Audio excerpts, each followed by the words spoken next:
সাকিব আল হাসান বাংলাদেশের ক্রিকেট ইতিহাসের সবচেয়ে বড় বিজ্ঞাপন, সবচেয়ে বড় তারকা। দীর্ঘ ১.৫ যুগের বেশি সময় ধরেই তিনি ব্যাটে বলে আলো ছড়িয়েছেন, দেশকে এনে দিয়েছেন গর্বিত হওয়ার মতো অনেক মুহূর্ত। তবে কালের পরিক্রমায় সব কিছুরই ইতি টানতে হয়, থেমে যেতে হয় সেই সাকিবকে। সেই ধারায় এবার অবসরের পরিকল্পনা জানিয়ে দিলেন ৩৭ বছর পেরোনো সাকিব।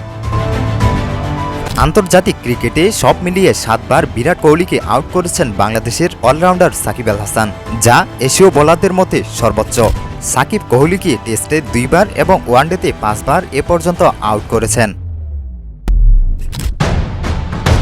টেস্ট ক্রিকেট খেলেছেন টি-২০ স্টাইলে। মাত্র ৩৪.৪ ওভারে ৯ উইকেট হারিয়ে করেছেন ২৮৫ রান, যেখানে বিরাট কোহলি করেছেন ৩৫ বলে ৪৭ রান। 50-র দিকেই এগোচ্ছিলেন কোহলি, তবে সেই পথে বাধা হয়ে দাঁড়ান টাইগার অলরাউন্ডার সাকিব। সাকিবের বলে স্লো করতে গিয়ে বোল্ড হন কোহলি।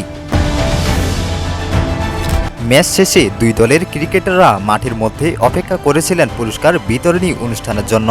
সেই সময় ড্রেসিং রুম থেকে ভারতের তারকা ব্যাটার কোহলি ব্যাট হাতে বেরিয়ে আসেন। সেই ব্যাট উপহার হিসেবে পাওয়ার পর কিছুটা অবাকই হন সাকিব। এরপর তার কাঁধে হাত রেখে খোশ গল্পে মেতে ওঠেন কোহলি। সাকিব দেশে ফিরতে চান, তবে দেশে ফিরে নিরাপত্তা ও এরপর দেশ থেকে নিশ্চয়তা না পেলে কানপুরেই সমাপ্তি টানার ইঙ্গিত দেন বাংলাদেশের ক্রিকেট ইতিহাসের সেরা তারকা।